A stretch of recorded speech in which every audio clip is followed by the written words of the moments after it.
So today we're going to take a look at this primitive robot. It's from they made a lot of different versions of this, and mainly from like the mid 1950s, around 1957 maybe on this particular one. This is the battery operated domed easel robot, and they also sold it without the dome, battery operated, and they also sold it in wind up versions. But basically it's a pin walker, but unlike most pin walkers, which the legs and the body are all one piece and the pins inside the leg to make them hobble, the legs and feet themselves are the pin, and what holds it upright is this piece of metal, which is where the name Easel back comes from, because that's what keeps the robot from falling over. And the very bottoms of the tips of the toes, they have little rubber bits to help try to provide some traction. And in this case it's a single D-cell battery in the remote. And the robot will never win any races. This is pretty typical.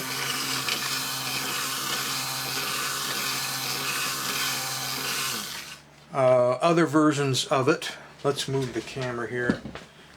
If you just do a regular Google search, you can see here all kinds of different ones will pop up.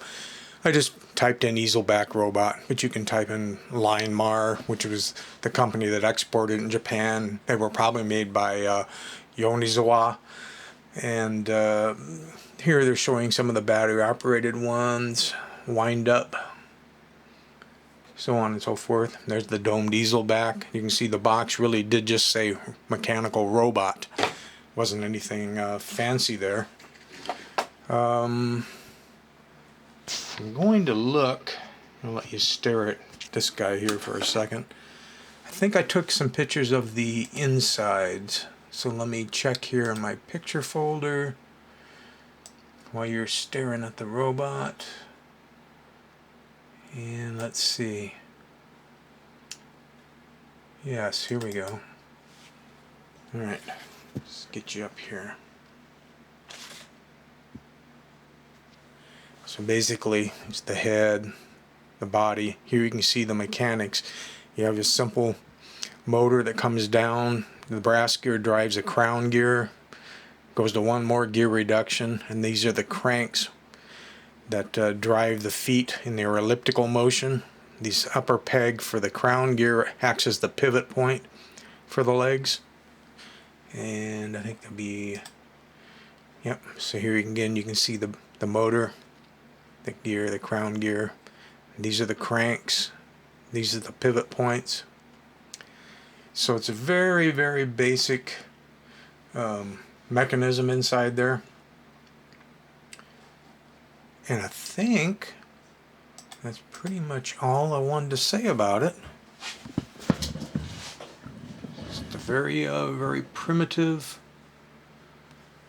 early walking robot toy.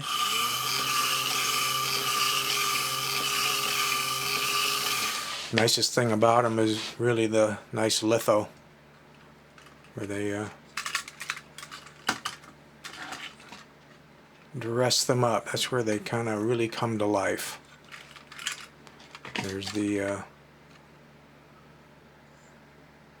shows your export in Japan, Linemar. But Linemar doesn't actually build anything. So, kind of guessing that it might be Yonizawa, one of those other Japanese companies from that period.